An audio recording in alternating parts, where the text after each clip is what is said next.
আল্লাহ আপনি আমাকে একটা কিতাব দিয়েছেন, ওয়া আনজালনা ইলাইকুম কিতাবান ফীহি যিকরুকুম, আল্লাহ তাআলা বলছেন কিতাব নাজিল করেছি তোমার উপর, ওখানে তোমার কথা আছে। আপনার ছেলে চিঠি পাঠাইলে আপনি পাগল হয়ে যান, আপনার বাবা আপনাকে কিছু বললে ওসিয়ত করলে পাগল হয়ে যান, আপনার প্রিয়তমা কিছু লিখলে আপনি পাগল হয়ে যান, আপনার বস একটা মেল করলে আপনি তটস্থ হয়ে যান, অথচ আপনার মালিক আপনাকে চিঠি পাঠিয়েছেন, আপনাকে নিয়ে লিখেছেন, আপনার ভেতরে কোনো অনুভূতি নাই। আপনি কেমন মুসলমান, কেমন আল্লাহর বান্দা হতে পেরেছি? প্রশ্ন করা দরকার, নিজেকে জিজ্ঞেস করা দরকার। এজন্য বলবো যে কোরআন পড়ার চেষ্টা করতে হবে, না পারলেও চেষ্টা করা উচিত। আল্লাহর কাছে বলতে পারবেন যে আল্লাহ চেষ্টা করেছি কিন্তু পারি নাই, সেটা ভিন্ন, কিন্তু চেষ্টা তো করতে হবে। এই জন্য আমি আপনাদের কাছে আপিল করব, কোরআন শিখার যত ব্যবস্থা আছে আপনি কোনো না কোনো ব্যবস্থার মধ্যে প্রবেশ করেন। দ্বিতীয় বিষয়টা হলো, একটু আগে যেই কথাটা বলেছি, ওয়া আনজালনা ইলাইকুম কিতাবান ফীহি যিকরুকুম, আল্লাহ তাআলা বলছেন তোমাদের উপর একটা কিতাব নাজিল করেছি যেখানে তোমার কথা আছে। ও আমার ভাইরা, ও আমার বোনেরা, আমি আপনাদেরকে জিজ্ঞেস করতে চাই, আপনার কথা আছে, সেই কথা কোনোদিন আপনি দেখেছেন কিনা, আপনি পড়েছেন কিনা? আপনার কথা আছে, ওটা আপনি কয়দিন পড়েছেন? অনেকে আমরা বলবো যে হ্যাঁ হুজুর, আমি তো পুরা কোরআন একবার অনুবাদ করেছি। এটা কি একবারের জিনিস? আপনার প্রিয় কেউ যদি, সবচেয়ে প্রিয়, আপনার জীবনের সবচেয়ে প্রিয় কেউ যদি আপনাকে একটা চিঠি দেন, আপনি পড়েন, আপনি চুমা খান, আপনি স্পর্শ করেন, বারবার পড়েন, ঘুরে ফিরে পড়েন, পড়তে পড়তে আপনি এটা তটস্থ করে ফেলেন, কেন? এটার মধ্যে আপনার ভালোবাসা আছে। তো এই কোরআন আপনি কয়বার পড়েছেন? আল্লাহ তাআলা বলেছেন আফালা ইয়াতাদাব্বারুনাল কোরআন, এরপরেও কি তোমরা কোরআন বুঝবে না? আমা আলা কুলুবিন আকফালুহা, নাকি হৃদয়ের মধ্যে তালা লেগে গেছে? এই জন্য এবার আমি একটা চ্যালেঞ্জ আপনাদেরকে দিতে চাই, আপনারা নেবেন? সবাই নিতে চাচ্ছে না, আপনারা নেবেন? ইনশাআল্লাহ ইনশাআল্লাহ ইনশাআল্লাহ, এটা সবার জন্য মুআসসাস। আজকে আমি মোটামুটি দুটো দাগে আলোচনা করবার চেষ্টা করব বিতাওফিকিল্লাহি রাব্বিল আলামিন। একটা হলো, আমরা জানি যে আজকে 21শে ফেব্রুয়ারি, আজকে আন্তর্জাতিক ভাষা দিবস পালিত হচ্ছে। কিন্তু ভাষা কোত্থেকে, ভাষা কে দিয়েছেন, ভাষা কার, এবং কোন ভাষায় কথা বলতে হয়, এবং ভাষা ব্যবহারের নিয়ম নীতি কী, আমরা এগুলো অনেকেই জানি না। আমরা শুধু ভাষা দিবস উপলক্ষে কিছু বেদিতে দেখি যে বেদিতে যায়, সেখানে ফুল দেয়। এই ফুল কাকে দেওয়া হয়, কার উপর কি করা হয়, সারাদিন সারা রাত গান গাওয়া হয়, কিন্তু এতে করে যারা ভাষার জন্য রক্ত দিয়েছেন তার কতটুকু উপকার হয় এটা আমরা সবাই বুঝতে পারি। আজকে আমাদের এই দুনিয়ার জীবনে সব জায়গায় একটা অবস্থা হয়েছে আর কি, সব জায়গায় আমাদের স্বার্থপরতা, সব জায়গায় আমাদের দুনিয়ার লোভ, ব্যবসা, এগুলো ঢুকে গেছে। কিন্তু আমরা যারা আমাদের জন্য কষ্ট করেছেন, যারা মনে করেন ভাষার জন্য রক্ত দিয়েছেন, তাদের জন্য আমাদের কি করণীয় ছিল, এগুলোর দিকে কিন্তু আমরা কেউ নজরে দিচ্ছি না। আমরা দেখতে পাচ্ছি না যে ভাষা আন্দোলনে যারা শহীদ হয়েছেন তাদের জন্য মাগফিরাতের দোয়া করা, আল্লাহ রাব্বুল আলামিনের কাছে কায়েমুল বাক্যে তাদের জন্য দোয়া করা, এগুলো আমরা দেখি না। আমরা দেখি ফুল নিয়ে মারামারি হয়, ফুল দিতে না পারলে মারামারি হয়। আবার আগামীকালকে আপনি শহীদ মিনারে গিয়ে দেখবেন যে সব শেষ, ওখানে নষ্ট করে ফেলেছে, পরিবেশ নষ্ট। তো সব মিলিয়ে এগুলো আসলে ইসলাম বলে না। ইসলামের বক্তব্য হলো, তুমি সত্যিকার অর্থে যদি কিছু করতে চাও তাহলে মন থেকে করো, এবং এমন কিছু করো যেটা তার উপকারে আসবে। আর আমরা হলো বর্তমান সময়ে এমন কিছু করি যেটা আমি মানুষদেরকে দেখাতে পারবো, কিন্তু কার জন্য করছি খুব বলি, কিন্তু আসলে তার জন্য কিছুই করি না। এটা শুধু আমি এই যে বিভিন্ন দিবস পালন করা হয় দেশীয় আন্তর্জাতিক, এই ক্ষেত্রে বলছি না, এটা আমাদের বেলায় আমাদের ব্যক্তিগত ব্যাপারেও আমরা অনেক সময় করি। আমরা লক্ষ্য করি, যেমন আপনি দেখবেন যে এমন অনেক সন্তান আছেন যারা তাদের মায়ের দিকে, বাবার দিকে জীবদ্দশায় তাকাতো না, কিন্তু মা বাবার মৃত্যুর পরে 3 দিনের খরচ করতেই হবে, 40 খরচ করতেই হবে, বাৎসরিক খরচ করতেই হবে। কেন করতে হবে? না করলে এটা কি মুখ থাকে না? তো ওই সন্তান, জীবিত সন্তান, তার মুখ রক্ষার্থে, তার প্রেস্টিজ ইস্যুটাকে ঠিক রাখতে সে কিন্তু এইখানে এমন একটা কাজ করছে, সে জানে যে আসলে আমি যা করছি এটা কতটা ভালো করছি। 3 দিন, 40 আর ওই 1 বছরের যেই আয়োজন করা হয়, ওই টাকা যদি তার জীবদ্দশায়, মা বাবার জীবদ্দশায় সে খরচ করত, এটা তার জন্য লাভজনক হতো, এটা তার জন্য ভালো হতো। কিন্তু আমরা দেখি উল্টো, কারণ সে তার সোসাইটি মেনটেন করে, সে মানুষের কথাকে ভয় করে এই কাজ করে। কিন্তু ইসলাম তো এই কথা বলে নাই। একজন মা, একজন বাবা তার সন্তানের ক্ষেত্রে যদি সমাজ কি বলে এটা চিন্তা করতো, তাহলে আজকে সন্তানেরা এইভাবে সুন্দর জীবনযাপন করতে পারতো না। কিন্তু মা বাবা তো সর্বস্ব ত্যাগ করেছেন সন্তানের জন্য, আমরা পারি না। আবার ঠিক এমনি করে যারা আমাদের জন্য কষ্ট করেছেন, সর্বস্বটুকু তারা দিয়েছেন, আমরা তাদের জন্য সেটা দিতে পারি না, আমরা লোক দেখানোর কিছু কাজ করি। তো যাই হোক, আমি যেই কথাটা বলতে চাই সেটা হলো, প্রথমত যারা আজকে এই যে আমরা বাংলা ভাষায় কথা বলছি, এটা এক ধরনের স্বাধিকার, এক ধরনের স্বাধীনতা আমাদের জন্য।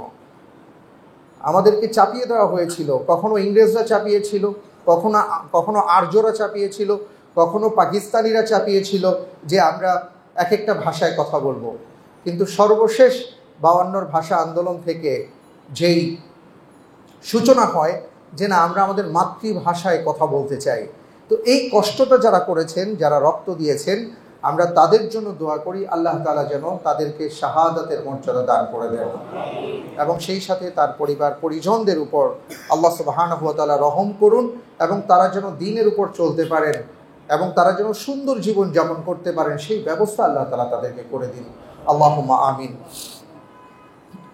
পবিত্র কোরআনুল কারীমে ভাষার ব্যাপারে আল্লাহ তাআলা কি বলেছেন? আমরা যারা মনে করি যে আমরা যে কথা বলি এটা আমাদের সৃষ্ট, না। গবেষকরা বলেন যে প্রতি 1.5 কিলোমিটার পর পর ভাষা চেঞ্জ হয়, এবং পৃথিবীতে হাজার হাজার ভাষা আছে, হাজার হাজার ভাষা আছে, আবার হাজার হাজার ভাষা বিলুপ্ত হয়ে গেছে। আমি আপনি যে কথা বলি শুধু আমাদের ভাষা আছে ব্যাপারটা এমন নয়। আল্লাহ তাআলা পৃথিবীতে যত প্রাণ আর প্রাণী দিয়েছেন প্রত্যেকের ভাষা দিয়েছেন। সূরা নামল আপনি পড়লে বুঝবেন, সূরা নামলের মধ্যে আল্লাহ সুবহানাহু ওয়া তাআলা দুটো প্রাণীর ভাষার কথা উল্লেখ করেছেন। একটা হলো একটা পাখির ভাষা হুদহুদ, সুলাইমান আলাইহিস সালাতু ওয়াস সালামের সাথে সে কথোপকথন করেছিল। আরেকটা হলো একটা পিপিলিকার কথা, যেটা আল্লাহ তাআলা তুলে ধরেছেন। তার মানে হলো প্রত্যেকটা প্রাণীর নিজস্ব ভাষা আছে, এবং এই ভাষা দান এটা আল্লাহ তাআলার পক্ষ থেকে আসছে। এটা একটা মহান নিয়ামত আমাদের জন্য। আল্লাহ সুবহানাহু ওয়া তাআলা সেই কথাটা বলেছেন, আল্লামাহুল বায়ান। আল্লাহ রাব্বুল আলামিন তোমাদেরকে বায়ান শিক্ষা দিয়েছেন। তোমরা যে কথা বলতে পারো এবং কথা বলার জন্য যে ভাষার প্রয়োজন, সেই ভাষা জ্ঞান এটা আল্লাহ প্রদত্ত। আলহামদুলিল্লাহ, যাদের ভাষা জ্ঞান আছে, আপনি আপনার ভাষায় আপনার মায়ের প্রতি ভালোবাসা শ্রদ্ধা নিবেদন করছেন, বাবার প্রতি করতে পারছেন, আপনি আপনার ভালোবাসা প্রকাশ করতে পারছেন, আপনি উচ্ছ্বাস প্রকাশ করতে পারছেন, আপনি আপনার বেদনার কথা বলতে পারছেন।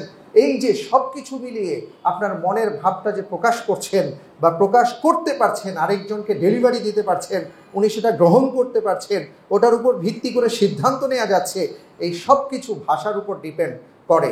আর এই ভাষাটা দিয়েছেন আল্লাহ সুবহানাহু ওয়া তাআলা। এই জন্য মহান রবের কাছে আমাদের কৃতজ্ঞ হওয়া দরকার। ভাষার সৃষ্টির ইতিহাস যদি আমরা বলি, কোরআনুল কারীমের মধ্যে আল্লাহ রাব্বুল আলামিন বলে দিয়েছেন, আদম আলাইহিস সালাতু ওয়াস সালামকে সৃষ্টি করেছেন মানব ভাষার ইতিহাস। ওয়া আল্লামা আদামাল আসমাআ কুল্লাহা। আল্লাহ সুবহানাহু ওয়া তাআলা আদম আলাইহিস সালাতু ওয়াস সালামকে সব কিছু শিক্ষা দিয়েছেন। এই শিক্ষাটার মধ্যে ভাষা ছিল। সুবহানাল্লাহি ওয়া বিহামদিহি। স্বয়ং আল্লাহ রাব্বুল আলামিন, আমরা যে আজকে বনি আদম আছি, আমাদের আদি পিতা হযরত ইব্রাহিম আলাইহিস সালাতু ওয়াস সালামকে ভাষা শিক্ষার মাধ্যমে এটা সূচনা করেছেন, মানব জাতির ভাষা। এবং এই যে আমরা দেখি পৃথিবীতে নানা ধরনের ভাষা আছে, এই ভাষা নিয়ে আল্লাহ তাআলা বলেছেন তোমরা গবেষণা করো, কারণ এগুলো আমার আয়াত, আমার নিদর্শন। ওয়া মিন আয়াতিহি খালকুস সামাওয়াতি ওয়াল আরদ। আল্লাহ রাব্বুল আলামিন বলছেন আল্লাহ তাআলার যত নিদর্শন আছে এর মধ্যে খালকুস সামাওয়াতি ওয়াল আরদ, আকাশের দিকে যদি তাকাও আর জমিনের দিকে যদি তাকাও, আসমান আর জমিনের সৃষ্টির মধ্যে তুমি আল্লাহ তাআলার নিদর্শন খুঁজে পাবে। সুবহানাল্লাহ। এটা ব্যাপক এবং বিস্তৃত আলোচনা, এটা শেষ করা যাবে না।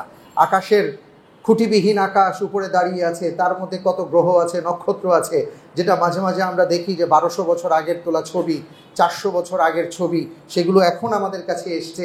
আবার জমিনের দিকে যদি তাকাই, জমিনের এই বিস্তৃততা দেখে কখনো জল, কখনো স্থল, কখনো সমুদ্র, কখনো পাহাড়, কখনো মরুভূমি, কখনো বন, সব মিলিয়ে যদি আপনি তাকান, আল্লাহ তাআলা বলেছেন ওয়া মিন আয়াতিহি, এগুলো সব আল্লাহ তাআলার নিদর্শন। ওয়াখতিলাফু আলসিনাতিকুম, এই যে তোমরা বিভিন্ন ভাষায় কথা বলো, এক একজনের ভাষা এক এক রকম। 1.5 কিলোমিটার পর পর এক একজনের ভাষা চেঞ্জ আসছে। হাজার হাজার ভাষা আল্লাহ তাআলা দান করেছেন। প্রত্যেকেই প্রত্যেকের ভাষায় কথা বলছেন, মনের ভাব প্রকাশ করছেন। এই ভাষার বিভিন্নতা এটা আল্লাহ তাআলার একটা নিদর্শন। সুবহানাল্লাহি ওয়া বিহামদিহি। আল্লাহ রাব্বুল আলামিন আরও বলেছেন, ওয়া আলসিনাতিকুম ওয়া আলওয়ানিকুম, এই যে রঙের বর্ণের বিভিন্নতা, আমরা দেখি যে মানুষের সৃষ্টির মধ্যেও নানা ধরনের রং লক্ষ্য করা যায়। কেউ সাদা, কেউ বেটে, কেউ সোনালি, কেউ ফর্সা, কেউ কালো, কেউ লম্বা, কেউ বেটে। আর কি এই যে আল্লাহ তাআলা সৃষ্টির যে নানা ধরন, এক একটা অঞ্চলে গেলে এক এক রকমের মানুষের আপনি দেখবেন যে মাটির নির্যাস থেকে এক ধরনের মানুষ, যে আপনি চায়না বেল্টে গেলে দেখবেন যে তাদের সাইজ একটু ছোট, নাকটা একটু ছোট, আবার আরেক দিকে গেলে দেখবেন যে নাক উঁচু, লম্বা চোরা। এই যে সব কিছু আল্লাহ রাব্বুল আলামিন বলেছেন এগুলো সব আমার নিদর্শন। যারা আল্লাহ রাব্বুল আলামিনকে তালাশ করেন, আল্লাহ তাআলা বলেছেন আমার সৃষ্টির মধ্যে তুমি আমাকে খুঁজো। এটা এমনি এমনি হয় নাই। তুমি প্রকৃতি বলছো যে প্রকৃতি দান করেছে, প্রকৃতি কে? প্রকৃতির স্রষ্টা কে? আল্লাহ রাব্বুল আলামিন। তিনি বলেছেন কোন, ওইভাবেই তা হওয়া শুরু হয়ে গেছে, সব হয়ে গেছে। এটার একজন মালিক আছে। তো আল্লাহ তাআলা বলেছেন যে এই যে ভাষার বিভিন্নতা এটা আল্লাহ প্রদত্ত, আল্লাহর নিয়ামত, আল্লাহর নিদর্শন। এই জন্য আমরা অনেক সময় দেখি অনেক ভাষাকে আমরা তুচ্ছ তাচ্ছিল্য করি। আমাদের আঞ্চলিক ভাষার ক্ষেত্রে দেখা যায় ওই অঞ্চলের ভাষা, সেই অঞ্চলের ভাষা আমরা একটু ছোট করে বলি, গাইয়া ভাষায় কথা বলে, গেউ মানুষ ইত্যাদি ইত্যাদি। না ভাই, এটার মধ্যে আল্লাহ তাআলার নিদর্শন আছে। সুতরাং কোনো ভাষাকে, কোনো বর্ণকে, কোনো রঙকে, কোনো মানুষকে কোনোভাবে তাচ্ছিল্য করা যাবে না, হারাম। কাউকে তাচ্ছিল্য করা মানে, আল্লাহ প্রদত্ত কোনো বিষয়কে তাচ্ছিল্য করার মানে হলো আপনি আল্লাহ তাআলার নিদর্শনকে অস্বীকার করছেন। আপনি বুঝতে পারি না, অনেক সময় এগুলো করে ফেলি। আল্লাহ তাআলা আমাদেরকে হেফাজত করুন, আমিন। আর বিশেষ করে মাতৃভাষার গুরুত্বটা কতটা। আপনি অনেক ভাষা শিখবেন, কোনো সমস্যা নেই। আল্লাহ রাসূল সাল্লাল্লাহু আলাইহি ওয়াসাল্লাম তিনি যায়েদ বিন সাবিত রাদিয়াল্লাহু তাআলা আনহুকে বলেছেন, তুমি হিব্রু ভাষা এবং সুরিয়ানি ভাষাটা শিখে নাও, যাতে করে বিভিন্ন জায়গা থেকে ইয়াহুদি নাসারারা আসে, তারা কথা বলে, তুমি দুভাষী হিসেবে কাজ করতে পারো। তিনি খুব অল্প সময়ের মধ্যে দুটো ভাষা শিখেছেন। আপনি যে কোনো ভাষা শিখতে পারেন, কোনো সমস্যা নেই। কারণ আপনাকে ভাষা শিখতে হবে, আল্লাহ তাআলার দ্বীনের দাওয়াত আপনাকে পৌঁছে দিতে হবে, এটা আপনি অবশ্যই শিখবেন। কিন্তু সবার আগে মাতৃভাষাকে গুরুত্ব দিতে হবে। আমরা আজকে মাতৃভাষাকে গুরুত্ব না দিয়ে আমরা অন্য ভাষাকে এতটাই গুরুত্ব দেই যে দেখা যায় যে আমাদের সামনে কেউ যদি মাতৃভাষায় কথা বলেন আর কেউ যদি ভিনদেশি ভাষায় কথা বলেন বা একটু ইংলিশ ভালো বলেন, আমরা তাকে ভালো একটা গুরুত্ব দিই। আমাদের চামড়ার চাইতে যদি আমরা সাদা চামড়ার কাউকে দেখি, আমাদের গুরুত্ব আর কি তার প্রতি বেড়ে যায়। এগুলো আমাদের বিবেচনায় আনতে হবে। আল্লাহ সুবহানাহু ওয়া তাআলা বলেছেন মাতৃভাষার গুরুত্ব বেশি। সব ভাষা শিখো, আগে মাতৃভাষা শিখতে হবে। ওয়ামা আরসালনা মির রাসূলিন ইল্লা বিলিসানি কওমিহি লিয়ুবাইয়িনা লাহুম। আল্লাহ সুবহানাহু ওয়া তাআলা বলেছেন পৃথিবীতে এমন কোনো জাতি নেই যে জাতির মধ্যে আমি কোনো নবী এবং রাসূল পাঠিয়েছি অথচ তাদের মাতৃভাষায় সেই নবী রাসূল কথা বলেন নাই। এবং শুধু তাই নয়, সেই জাতির মধ্যে সবচেয়ে বড় ভাষাবিদ ছিলেন সেই নবী বা রাসূল, যাতে করে তিনি লিয়ুবাইয়িনা লাহুম, আল্লাহ প্রদত্ত জ্ঞান যে তিনি পেয়েছেন সেটা যেন তিনি তার জাতির মাঝে সুন্দরভাবে উপস্থাপন করতে পারেন। এই জন্য মাতৃভাষা শেখা, মাতৃভাষার গুরুত্ব, এই একটি আয়াত এমনভাবে আমাদেরকে জানিয়ে দিয়েছে যে তুমি যেই হও না কেন তোমার মাতৃভাষায় তুমি কথা বলবার চেষ্টা করো। ডক্টর মোহাম্মদ শহীদুল্লাহ এইভাবে তিনি বলেন নাই যে একজন মানুষের জীবনে তিনজন মা, যিনি জন্ম দিয়েছেন তিনি এক মা, যে মাটিতে তিনি বেড়ে উঠেছেন সেই মাটি এক মা, আর যে ভাষায় তিনি কথা বলেন সেটা এক মা। মাতৃভাষার গুরুত্ব আছে। এই জন্য এই ভাষাকে বিশেষ করে আমরা আলেম ওলামা যারা আছি আমাদেরও ভাষার ব্যাপারে আরও বেশি গুরুত্ব দিতে হবে। আল্লাহ তাআলা আমি সহ আমাদেরকে সেই তৌফিক দান করুন, আল্লাহুম্মা আমিন। রাসূল সাল্লাল্লাহু আলাইহি ওয়াসাল্লামের ক্ষেত্রে আরবে একটা কথা প্রচলিত আছে যে আফসাহুল আরব হুয়া মুহাম্মদ সাল্লাল্লাহু আলাইহি ওয়াসাল্লাম। পৃথিবীর মাঝে সবচেয়ে বেশি আরবিতে বিশুদ্ধ ভাষী ছিলেন আল্লাহর রাসূল সাল্লাল্লাহু আলাইহি ওয়াসাল্লাম। এবং রাসূল সাল্লাল্লাহু আলাইহি ওয়াসাল্লাম নিজেও বলেছেন আনা আফসাহু মিন নুতকি বিদ-দাদ বিয়াদি আন্নি মিন কুরাইশ, যে আমি ভাষার দিক থেকে তোমাদের মধ্যে সবচেয়ে উত্তম কারণ আমি কোরাইশের বংশধর। কোরাইশদের ভাষা সবচেয়ে বিশুদ্ধ ছিল এবং সেই সময় তারা ভাষার প্রতি এতটা গুরুত্ব দিতেন, বিশুদ্ধ ভাষার ব্যাপারে, যে বাচ্চাদেরকে আপনারা জানেন যে বিশুদ্ধ আবহাওয়া আর বিশুদ্ধ ভাষার জন্য তারা তাদের সন্তানদেরকে ছোট্টবেলায় গ্রামে পাঠিয়ে দিতেন। যেমন রাসূল সাল্লাল্লাহু আলাইহি ওয়াসাল্লামকে তায়েফে পাঠানো হয়েছিল। এটা দুটো কারণ ছিল, একটা হলো আবহাওয়া, আরেকটা হলো সে যেন সুন্দর ভাষা শিখে আসতে পারে। এইভাবে তারা ভাষার প্রতি গুরুত্ব দিয়েছেন। এখন আপনি ভাষা শিখলেন, আমি ভাষা শিখলাম, কিন্তু ভাষা ব্যবহারটা কি হবে? আমাদের দেশে বর্তমানে আমরা যারা মাতৃভাষা ব্যবহার করে কথা বলি, এমন এমন ভাষা ব্যবহার করি যে ভাষা আমাদেরকে ক্ষতবিক্ষত করে। ছোট ছোট বাচ্চারা এমন সব ভাষা ব্যবহার করে যেটা আমাদের নিজেদেরকে লজ্জিত করে। বা অনেক সময় আমরা এমনভাবে আরেকজনকে কথা বলি, আমরা মনে করি যে না, তার সত্য কথা বলছি, হক কথা বলছি। তো হক কথা বলে যে আপনি তার কলিজাকে ছেদ করে দিচ্ছেন, এই অধিকার তো ইসলাম আপনাকে দেয়নি। হক কথা বলারও নিয়ম নীতি আছে। আপনি সূরা হুমাযা পড়ে দেখেন, ওখানে আল্লাহ সুবহানাহু ওয়া তাআলা বলে দিয়েছেন যে লুমাজা কারা। লুমাজা হলো ওই জাতীয় ব্যক্তি যাদেরকে স্বয়ং আল্লাহ তাআলা আয়াতে কারিমা নাজিল করে বলেছেন ওয়াইল, তারা ধ্বংস হয়ে যাক।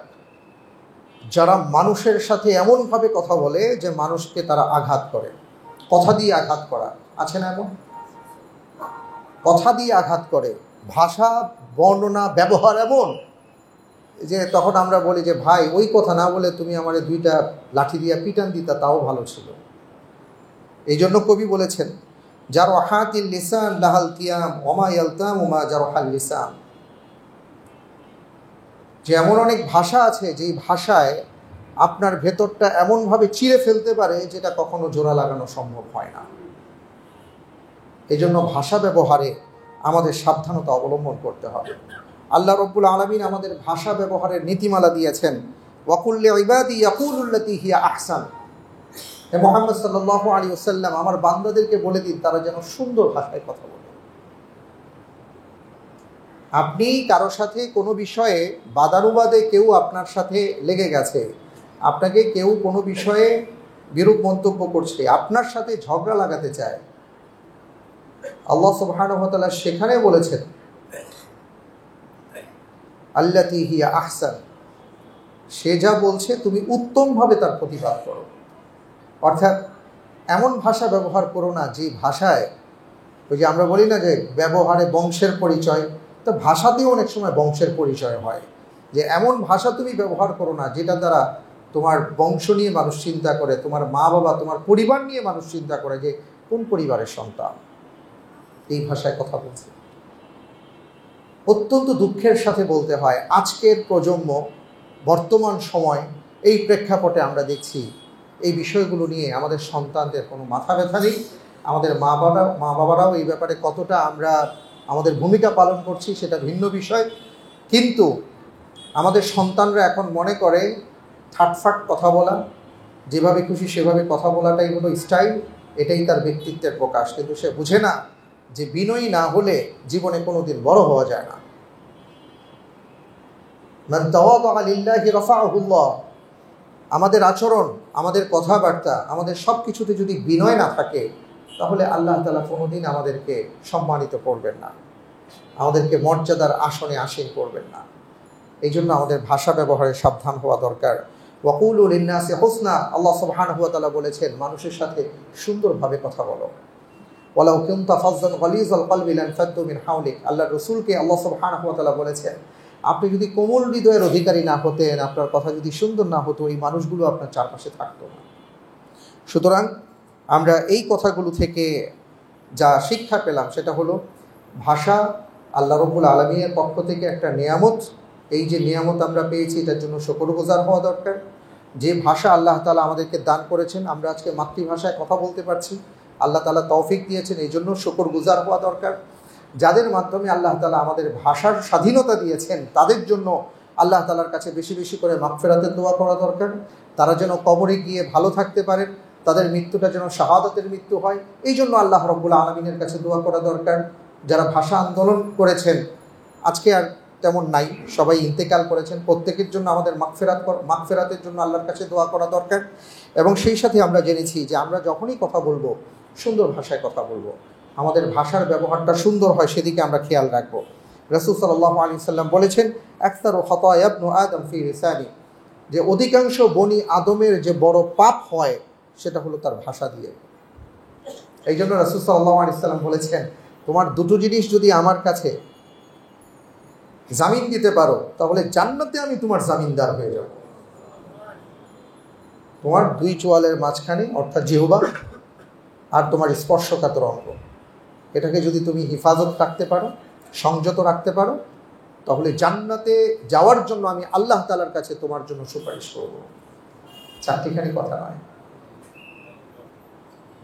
আমরা যেখানে বসি, যেখানে থাকি, দুই কথা না বললে আমাদের ভালো লাগে না। আর আল্লাহ রাসূল সাল্লাল্লাহু আলাইহি সাল্লাম বলেছেন, মান সামাতা নাজা, চুপ থাকো। যদি চুপ থাকো তাহলে তুমি নাজাত পাবে। আর যদি বলতেই হয় ভালো কিছু বলো। ওয়াকুলুল্লাতী হিয়া আহসান, বলতে হলে ভালো কিছু বলো, না হয় চুপ থাকো। আমরা বলি না বোবার শত্রু নাহি। ভাষা এমন জিনিস, এই ভাষা দিয়ে কোটি কোটি মানুষের জীবন যায়, আবার এই ভাষার মাধ্যমে মানুষের প্রাণ রক্ষা পায়। আমি আপনি কে হব? ভাষার মাধ্যমে মানুষের মাঝে বন্ধন তৈরি হতে পারে, আবার ভাষার মাধ্যমে বিচ্ছিন্নতা তৈরি হতে পারে। আমি আপনি কোন দলের হব, আমার আপনার ভাষা কোন ভাষা হবে, এটা আমাদের বিবেচনায় আনা দরকার। আমরা অনেক ইমানদার, অনেক পরহেজগার, কিন্তু এদিকে অনেকে ধরা খেয়ে বসে আছে। আল্লাহর কাছে আমাদের বারবার দোয়া করা দরকার, আল্লাহ এই দুই চোয়ালের মাঝখানের ব্যবহারটা যেন আমরা সঠিকভাবে করতে পারি, আপনি আমাদেরকে তৌফিক দান করেন, আমিন, আল্লাহুম্মা আমিন। তো আজকে আলহামদুলিল্লাহ এই জন্য এই কথাটাই বললাম। আরেকটা কথা বলবো, সানাকতুবু মা ক্বালু, আল্লাহ তাআলা বলছেন তুমি যা বলো আমি সব লিখে রাখি। সুতরাং মা ইয়ালফিযু মিন কাওলিন ইল্লা লাদাইহি রাকীবুন আতীদ, আপনার কোনো কিছু হারিয়ে যায় না, সব লিপিবদ্ধ হয়। এবার আপনি চিন্তা করবেন আপনি কি বলবেন কি বলবেন না, কি করবেন কি করবেন না। আল্লাহ তাআলা আমাদেরকে সুন্দর ভাষা ব্যবহারের তৌফিক দান করুন, যেই ভাষায় মানুষের মন গলবে, যেই ভাষায় মানুষের হৃদয়কে আমরা জয় করতে পারবো। উদউ ইলা সাবিলি রাব্বিকা বিল হিকমাতি ওয়াল মাউইযাতিল হাসানা ওয়াজাদিলহুম বিল্লাতী হিয়া আহসান, যে আল্লাহ তাআলা বলেছেন তুমি তোমার মহান রবের পক্ষে মানুষকে এইভাবে ডাকো, বিল মাউইযাতিল হাসানা, ভালোবাসাপূর্ণ ভাষায়, যে কথার মধ্যে ভালোবাসা থাকবে। ওয়াজাদিলহুম বিল্লাতী হিয়া আহসান, কেউ তোমার সাথে বাদানুবাদ করতে চাইলেও তুমি সুন্দর ভাষায় এটা তুমি প্রতিবাদ করো, কিন্তু ভাষাকে খারাপ করো না। মহান রব আমাদেরকে তৌফিক দান করুন, আমরা যেন সুন্দর ভাষা ব্যবহার করতে পারি জীবনের সর্বক্ষেত্রে, আল্লাহুম্মা আমিন। এবার যে বিষয়টা নিয়ে কথা বলতে চাই, আজকে 22শে শাবান, মাহে রমাদান একেবারে আমাদের কাছাকাছি চলে আসছে, আলহামদুলিল্লাহ বলি। এই ক্ষেত্রে আমাদের কয়েকটা কাজ আছে, আমাদের কিছু প্রস্তুতি আছে। প্রস্তুতিগুলা কি, আজকে নোট আকারে কয়েকটা কথা বলার চেষ্টা করব, হাতে খুব সময় নেই। কারণ এর আগে আমরা জেনেছি যে শাবান সম্পর্কে রাসূল সাল্লাল্লাহু আলাইহি সাল্লাম কি কি বলেছেন, কি কি করেছেন। আমরা এখন কি করব, একটা হলো আমাদের মা বোনদের যদি কোনো রোজা কাজা হয়ে থাকে বা কোনো কারণে আমাদের কারো যদি কাজা হয়ে থাকে সঙ্গত কারণে, তাহলে এই শাবান মাস হলো সেই মাস যেই মাসে আমরা এই কাজাগুলো শেষ করে ফেলব। এটা রাসূল সাল্লাল্লাহু আলাইহি ওয়াসাল্লামের সম্মানিতা স্ত্রী মা আয়েশা রাদিয়াল্লাহু তাআলা আনহার হাদিস থেকে বর্ণিত। তিনি বলেন যে আমাদের যত রোজা কাজা হতো রমজানে, ভাঙতি রোজা যেগুলো বলে, আমরা এগুলো এই শাবান মাসে বেশি বেশি রাখতাম। কারণ রাসূল সাল্লাল্লাহু আলাইহি ওয়াসাল্লাম রমজানের পর সবচেয়ে বেশি শাবান মাসে রোজা রাখতেন, শুধু শেষের একদিন বা 2 দিন তিনি রাখতেন না। তো আমাদের যদি কোনো কাজা থেকে থাকে রোজার, আমরা সেটা আদায় করব। আরেকটা হলো যে আমরা খুব বেশি বেশি করে আল্লাহ তাআলার কাছে দোয়া করব। কি দোয়া করব? একটা দোয়া আসলাফগণ বলতেন, অনেকে হাদিস বলেন, এটা আসলে হাদিস না, এটা আসলামদের দোয়া। আল্লাহুম্মা বারিক লানা ফি রজব ওয়া শাবান ওয়া বাল্লিগনা রমাদান, হে আল্লাহ রজব এবং শাবান মাসে আমাদেরকে বরকত দান করুন, রমজান পর্যন্ত আমাদের হায়াতকে বাড়িয়ে দিন। আল্লাহ তাআলার কাছে খুব বেশি করে দোয়া করা, রব্বুল আলামিন রমজান পর্যন্ত আপনি আমাকে হায়াত দেন। কারণ এই রমজানের যে ফাজাইল আছে, বারাকা আছে, রমজানের যে উপহার আছে, রমজানের যে পুরস্কার আছে, এগুলো যেন আমি পেতে পারি। এই জন্য রমজান পর্যন্ত আমার হায়াতটাকে আপনি বৃদ্ধি করে দিন। খুব বেশি করে আল্লাহ তাআলার কাছে আমরা দোয়া করব। তওবা করা, খুব বেশি বেশি আল্লাহ রাব্বুল আলামিনের কাছে তওবা করা। কেন? কারণ কারো ভেতর যদি গুনাহ থাকে, অর্থাৎ আমাদের এই জায়গাটায় মনে করেন রাসূল সাল্লাল্লাহু আলাইহি ওয়াসাল্লাম বলেছেন আলা ওয়াহিয়াল কলব, হৃদয়ের ব্যাপারে তিনি বলেছেন যে এইখানে তাকওয়া তৈরি হয়। কিন্তু এই তাকওয়া তৈরি হওয়ার আগে এইখানে যে একটা মাংসপিণ্ড আছে, এটা যদি তোমার পচে যায়, নষ্ট হয়ে যায়, তাহলে তুমি শেষ হয়ে যাবা।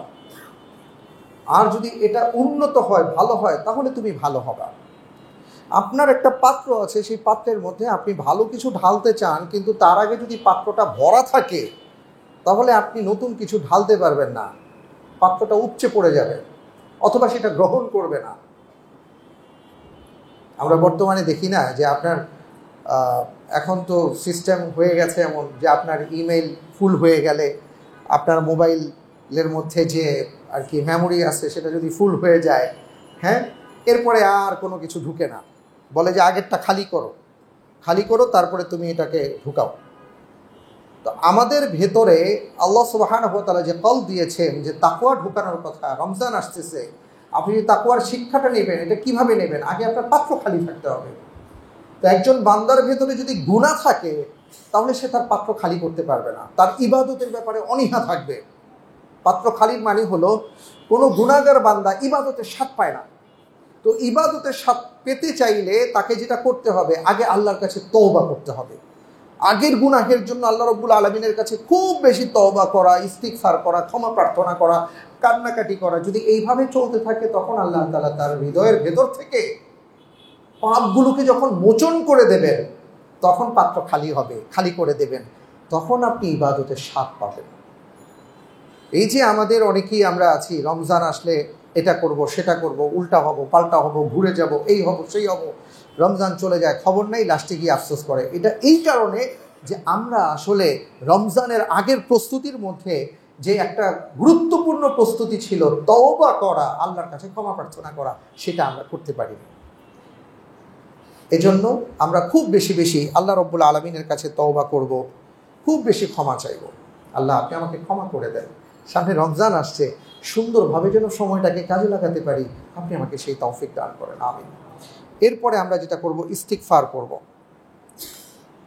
ইস্তিগফার মানে হলো আল্লাহ সুবহানাহু ওয়া তাআলার কাছে ক্ষমা প্রার্থনা করা।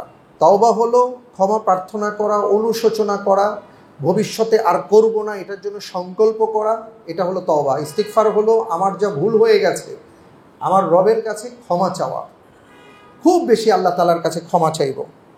কারণ কি জানেন, আগামী মাসে রমজান মাসে আল্লাহ তাআলা শয়তানকে কি করবেন? শৃঙ্খলাবদ্ধ করবেন, তাকে আটক করবেন। কিন্তু শয়তান আটক হওয়ার আগে গুনাহের কারাগার দিয়ে সে আমাদেরকে আটক করে রেখেছে। গুনাহের জেলখানা বানিয়ে শয়তান আমাদেরকে ভিতরে ঢুকিয়ে রেখেছে। আমরা গুনার রাজ্যে বসবাস করছি, এতটা গুনাহ করেছি। আপনি নিজে তাকান, আমি আমার নিজের দিকে তাকাই। আপনার বয়স যদি 50 বছর হয়, আপনি 5 মিনিট ঠিক করে চিন্তা করেন তো যে আপনার জীবনের 5টা মিনিট আপনি একনিষ্ঠভাবে আপনি কখন সময় কাটিয়েছেন বলতে পারবেন কিনা আল্লাহর জন্য? আমরা যে নামাজ পড়তে আসি, এই নামাজের মধ্যেই তো আমাদের কত গুনাহ হচ্ছে। জেনে গুনাহ করি, না জেনে গুনাহ করি।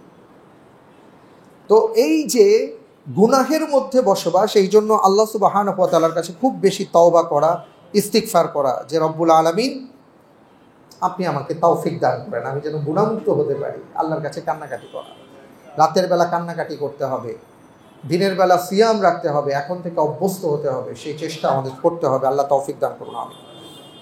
এরপরে যেটা বলবো সেটা হলো, এখন থেকেই আমাদের ব্যস্ততা কমাতে হবে আস্তে আস্তে। আপনার যদি 12 ঘন্টা কাজ হয়, আগামী রমজানে যে আপনি চট করে 6 ঘন্টায় নিয়ে আসবেন, এটা এইভাবে পারবেন না। ধীরে ধীরে আপনাকে কমাতে হবে। তো এখন থেকে আপনি পরিকল্পনা করুন, ধীরে ধীরে কমাবার চেষ্টা করুন, যাতে করে রমজানে আপনি পরিপূর্ণভাবে একমাত্র আল্লাহ তাআলার জন্য আপনি আপনার সময়টা দিতে পারেন। অনেক ভাই আমাদেরকে বলেন যে ভাই ব্যবসা বাণিজ্য আছে, একেবারে কিভাবে কি করব এগুলো না হলে। হ্যাঁ, আপনার জীবনে কখনো কখনো এমন সময় থাকে, ওই সময়ে আপনার অনেক কিছু, অনেক গুরুত্বপূর্ণ কাজ থাকে। অনেক বড় বড় ব্যবসায়ী এমন হতে পারেন, থাকে ওনাদের, যে খুব নামি দামি কোনো বায়ার আসছেন যার সাথে আপনার 3 দিন সময় কাটাতে হবে, না কাটালে আপনার কয়েকশো কোটি টাকা লস। তখন আপনার দুনিয়া একদিকে, ওনারা একদিকে। কোনো বড় মেহমান আসছেন, ওই মেহমানের পিছনে আপনাকে সময় দিতে হয়। ভাই, রমজানের চাইতে বড় মেহমান কে হতে পারে? এই মেহমানকে যদি আপনি সময় দেন তাহলে আপনার দুনিয়াও সফল, আখিরাতও সফল।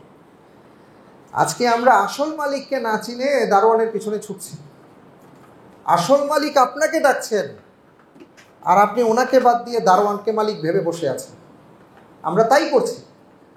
আমাদের আসল মালিকের কাছে ফিরতে হবে। এই জন্য এখন থেকে আমাদের সময়টাকে কাজে লাগাতে হবে। দুনিয়ার ব্যস্ততা যতটুকু পারি কমাবার চেষ্টা করব, যাতে করে রমজানে পরিপূর্ণভাবে সময়টাকে কাজে লাগানো যায়।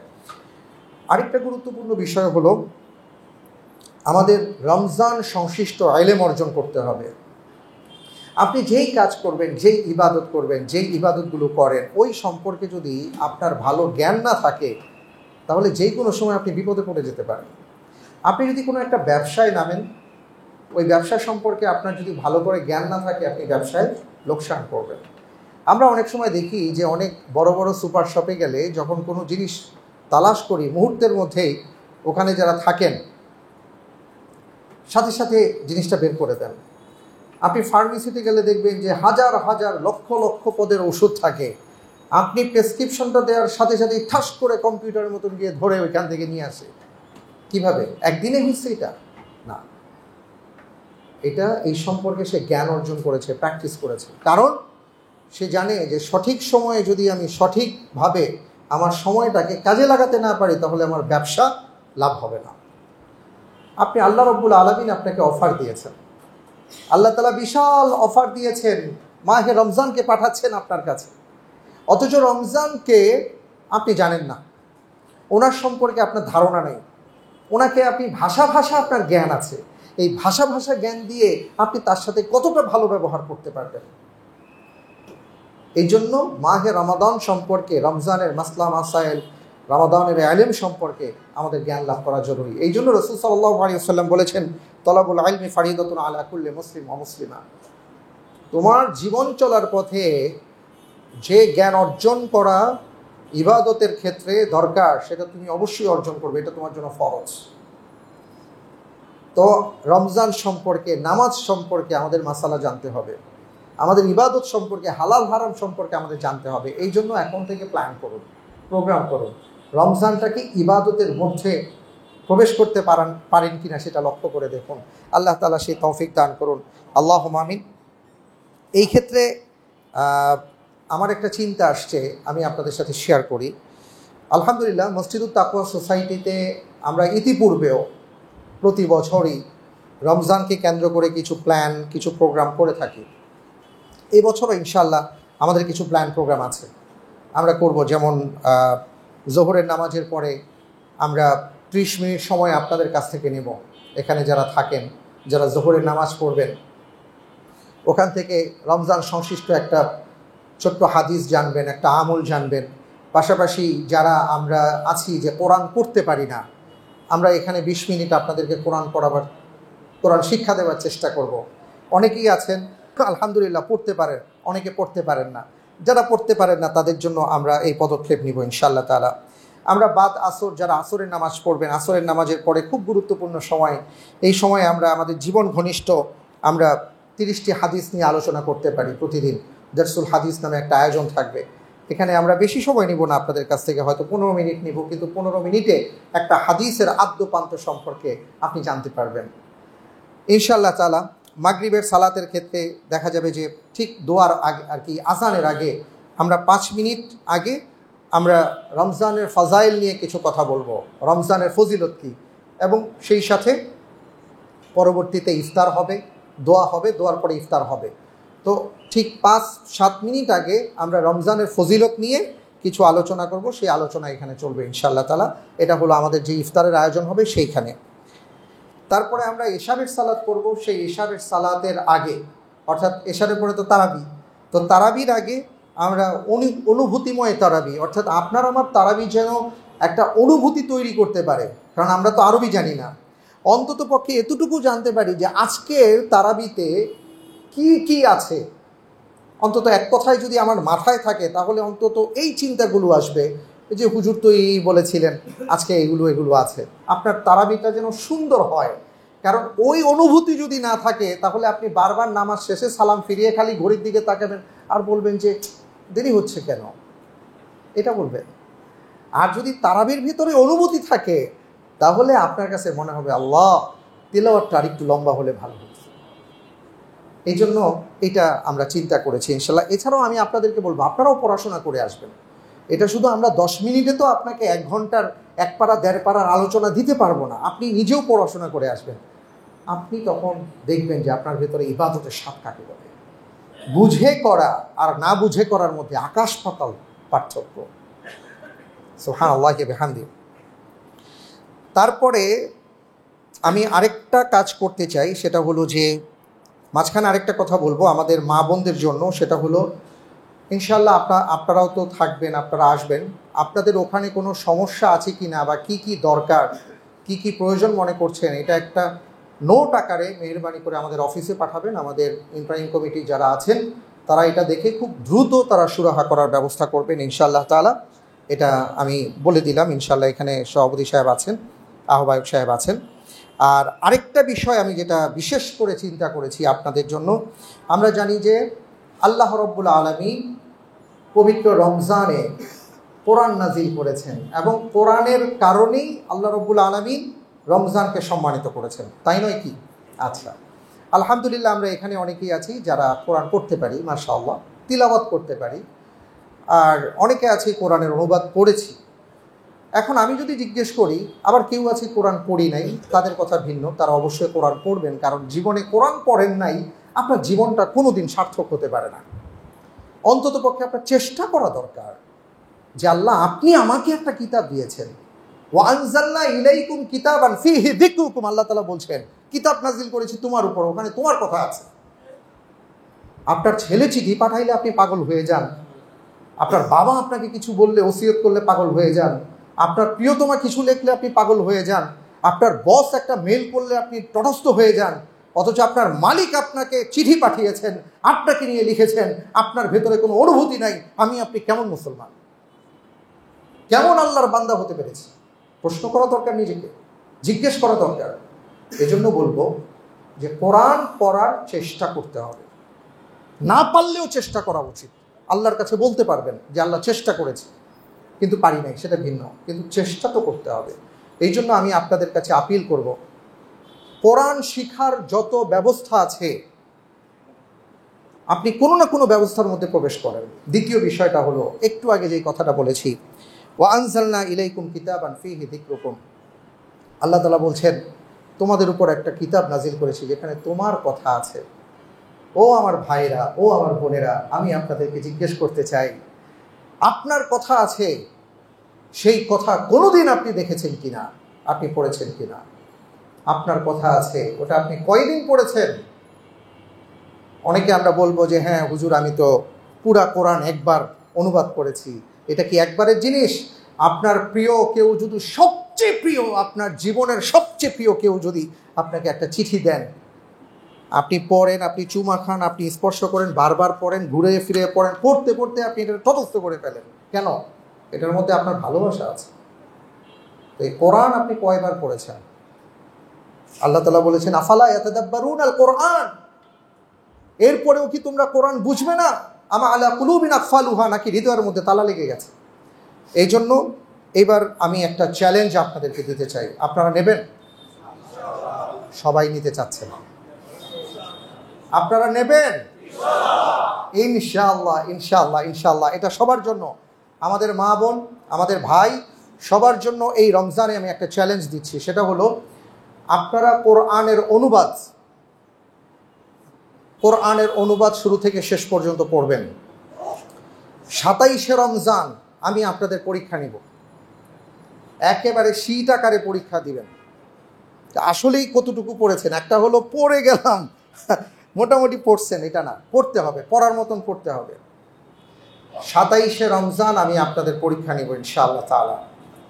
এই পরীক্ষার মধ্যে আমার যে ভাই, আমার যে বোন প্রথম স্থান অধিকার করতে পারবেন ইনশাআল্লাহ ইনশাআল্লাহ ইনশাআল্লাহ তাবারাকাল্লাহ, তার জন্য যেভাবেই হোক আমি উমরার ব্যবস্থা করব ইনশাআল্লাহ। চ্যালেঞ্জ নিতে রাজি আছেন? আল্লাহ তাআলা আপনাদেরকে কবুল করুন, আমিন। যদি বোনদের মধ্যে হয়, বোনদের মধ্যে যদি কেউ প্রথম হন, তাহলে উনি ওনার মাহরাম সহকারে যেতে পারবেন। বোন হলে 2 জন, ভাই হলে 1 জন। আল্লাহু আকবার, আলহামদুলিল্লাহ। আমরা সবাই বলি আলহামদুলিল্লাহ। আচ্ছা, আর আমার বাচ্চাদের, আমাদের বাচ্চা যারা আছে, যাদের 14 বছরের কম বয়স, অনূর্ধ্ব 14 উপর থেকেই প্রতিযোগিতা হবে, 14 পর যাদের বয়স তাদের থেকেই প্রতিযোগিতা হবে। এর নিচে যাদের বয়স, আমি তাদেরকে আরেকটা চ্যালেঞ্জ দিতে চাই। সেই চ্যালেঞ্জটা হলো, তোমরা গত বছর আমাকে অনেকেই আমপারাটা শুনিয়েছিলে, আমরা আমপারা পরীক্ষা নিয়েছিলাম আলহামদুলিল্লাহ। এবার আমরা আরেকটা পারা বাড়াবো, 29 এবং 30 পারা। যদি তোমরা চ্যালেঞ্জ নিতে পারো, 27শে রমজান পরীক্ষা নিব, যদি 29-30 পারা মুখস্থ শোনাতে পারো ইনশাআল্লাহ তোমাদের জন্য, ইনশাআল্লাহ আমি আমার ভাইদের সাথে আলোচনা করে আমি শিক্ষাবৃত্তির ব্যবস্থা করব। কম করে হলো প্রতি মাসে যে ফার্স্ট হবে তার জন্য প্রতি মাসে 3000 টাকার শিক্ষাবৃত্তি দেব 1 বছর। আমরা সবাই বলি আলহামদুলিল্লাহ। আমাদের প্রজন্মকে, আমাদের সমাজে কোরআন পড়াতে হবে, কোরআন শিখাতে হবে, কোরআন ছাড়া কোনো গতি নাই। এই দুটো কথা বললাম, আরও কিছু ইনশাআল্লাহ তাআলা চিন্তা আছে, সেটা পরে বলবো। আল্লাহ তাআলা আমাদের সবাইকে কবুল করুন, রমজান পর্যন্ত আমাদের হায়াতকে দারাজ করে দিন, এবং রমজানে যেন আমাদের পুরো সময়টা আমরা ইবাদতের মাধ্যমে কাটাতে পারি, সেই তৌফিক মহান রব্বুল আলামিন আমাদেরকে দান করে দিন। আল্লাহুম্মা আমিন। আসসালামু আলাইকুম ওয়া রাহমাতুল্লাহি ওয়া বারাকাতুহু।